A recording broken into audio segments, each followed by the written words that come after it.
Good morning, everyone. I wanted to welcome you to my garden here at Puddleby Farm. Spend a few minutes chatting with you and introducing myself to you. Welcome to Craft Therapy at Puddleby Farm and Puddleby Farm Designs. My name is Jennifer Cockrum, and I'm going to just chat a little bit about what I'm all about. I am a physical therapist and have been since 1985. I'll let you do the math on that. And I'm also a crafter, decorator, upcycler, gardener, junker, antique seller, antique store seller, estate seller. I love to go all of those places. Round Top is one of my happy places. And I just love taking something that someone's cast off and creating it into something new. And I just love to create beautiful things to bring joy to myself and to others. In my story is a little convoluted. In 2020, as we all know, that was a difficult year for everyone.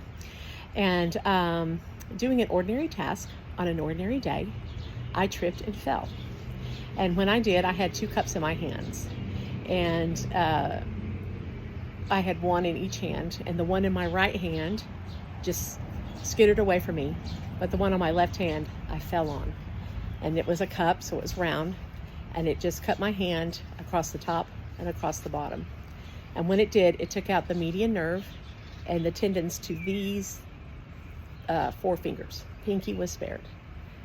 The median nerve supplies sensation to your thumb, your forefinger, your middle finger, and your ring finger, and half of your ring finger. And so I lost a lot of sensation in that finger, in that hand, and a lot of use of that hand. It was the sensory nerve portion of the nerve that was cut, so the motor function works, so I can move my hand, although the tendon injuries have really caused problems with my hand function and how my fingers move. But that's part of my story. So I spent 10 months going to occupational therapy, trying to get more function back in my hand. And after 10 months, my progress plateaued. And so I self-discharged and came home to devise my own rehab plan.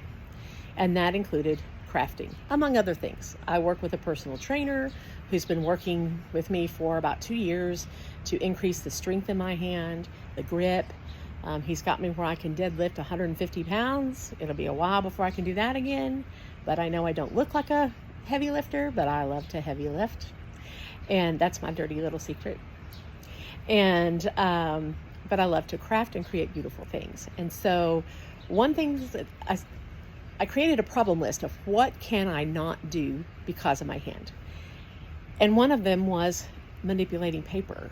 And so I started following some paper crafters, and I followed some of the, some that are pretty, have a lot of friends on Facebook. One that I followed was Grace with the Comfy Nest with Grace, and she was doing her Napkin of the Month Club. And I followed Kim Jenkins with, the Fancy Friends. What is the name of her site?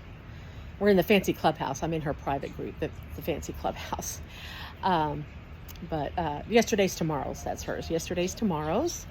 And they did a lot with paper and decoupage and things like that. And so that's where I started. I started with transfers and decoupage and napkin crafts and things like that. A little bit of upcycling, a little bit of Dollar Tree upcycling, things like that as part of my rehab. And so then, as I got stronger and better with that, through a strange turn of events, I started doing wreaths, making wreaths.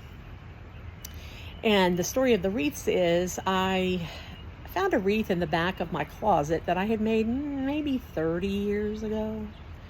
I know, 30 years I've been carrying this thing around. It's been in 3 different houses. And I pulled it out of the back of the closet, and it had bluebonnets on it. Bluebonnets happen to be the state flower of where I live. And I thought, I'm going to make a bluebonnet wreath, but I'm going to make one for my sister-in-law, one for her and one for me, because we both love bluebonnets. It's our favorite flower. So I made this wreath for my sister-in-law and I posted it on Facebook. And about 12 people wanted to buy it from me. This was in March or April of this year. And so I thought, with my crafting, I'd kind of been thinking I wanted to use this crafting journey as also a rehab journey, and to help crafters who had hand injuries and hand pain, and help them see some of the things I learned and some of the workarounds that I've learned and some of the things I knew as a therapist that would be helpful. And so I didn't really know what I was going to do with that. And so I prayed about it. I've been praying about it. What am I supposed to do, Lord? What am I supposed to do with this thing that happened to me, this life-changing event that happened to me that took away the use of my left hand? What am I going to do with it? And when all these people wanted to start buying my wreaths, all of a sudden, there it was. I had to open an Etsy shop. And I did. And I sold multiple wreaths in a few weeks. Many versions of the same wreath that I made for my sister-in-law. I learned how to source different materials and make different styles and at different price points also of that same wreath. And it looks like it might start raining. Hope I get finished first. And that Etsy shop, Puddleby Farm Designs, was born on March the 5th of 2024. About 3.5 years since my accident. But I already knew that on May 17th, I was having this done. This is a nerve transplant that I had done. It's a cutting edge surgery that was done at UT Southwestern Hospital in Dallas. The surgeon has developed this technique where he took a nerve from here and he moved it up here.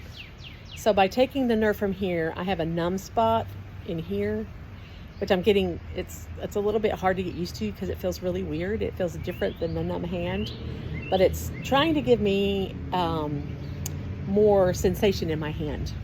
So we're hoping that will be helpful. And already I can tell there's a difference already. So anyway, I knew that was coming up on May 17th, and yet I opened an Etsy shop anyway. I'm going to show you a couple of the wreaths I've been working on. I'm working on this peach wreath. Hello. You can see me. I need to tweak it a little bit before we post it, but anyway, it'll be in the Etsy shop soon. You can see it's peaches and corals, and this is another one that I made in the mauves and pinks, but I have lots of different ones, and I have a lot of Texas wreaths that are, a lot of Texans like those bluebonnet wreaths, and so that's mainly what I've sold, but I've sold a few that aren't bluebonnet wreaths. Anyway, I'm going to be going down this journey, and it's not just about crafting in my store, in my business.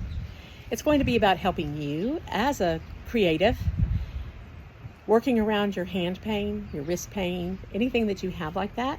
I want you to ask me questions and I'll be glad to answer them for you.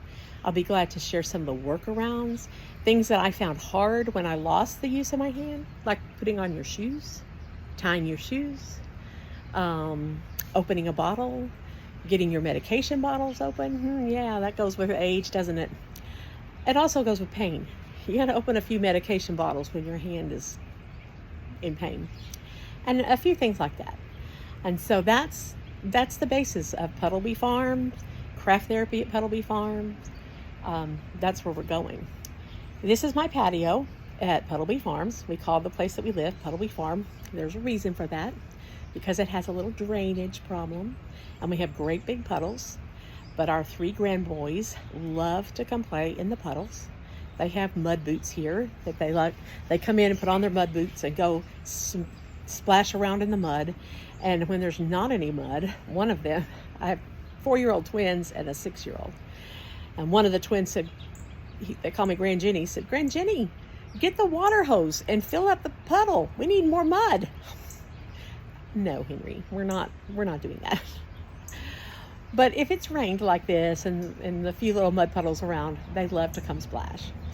It's not really a farm. It's an urban lot. It's from well, our house was built in 1950, and it was built by one of the premier builders in town at the time. And this was his personal home.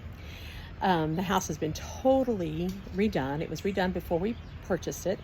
It was redone by Kim Pepper at Salvage Living, and I just happened to be lucky enough to purchase it from her.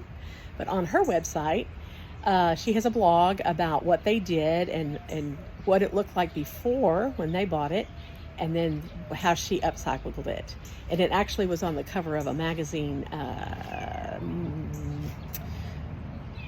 flea market finds magazine, because she likes to upcycle and use flea market finds, as do my husband and I. We love to go antiquing. We love to go to junk sales. I like to upcycle. I love Round Top. If anybody knows about the Round Top days in Round Top, Texas, we go to that fairly frequently. A lot of the things we have in our home are from they're curated from antique stores, but not upscale antique stores, from estate sales, from junk stores, from Round Top, different places like that. And that's how I decorate. I like vintage. I'm not so much for the new stuff. I'm for vintage, and one, it's cheaper, and two, it adds character to your home. Anyway, Kim did a beautiful job on the house, and we were so fortunate to buy it. And so I also started following her. I didn't really craft too much when I was doing physical therapy all the time. I crafted when I was younger and when I worked part-time, but when I started working full-time and had a house full of kids, I have 4 kids, I didn't have time for it. But once I was using it as rehab, and now I'm on leave of absence for the surgery, so but I can't do much, but I do intend to use crafting as part of my rehab. Oh, sorry, we never get flights here. You never hear planes. It's a smaller town, but it does have a major university in it. The school colors might be this one, so you might know.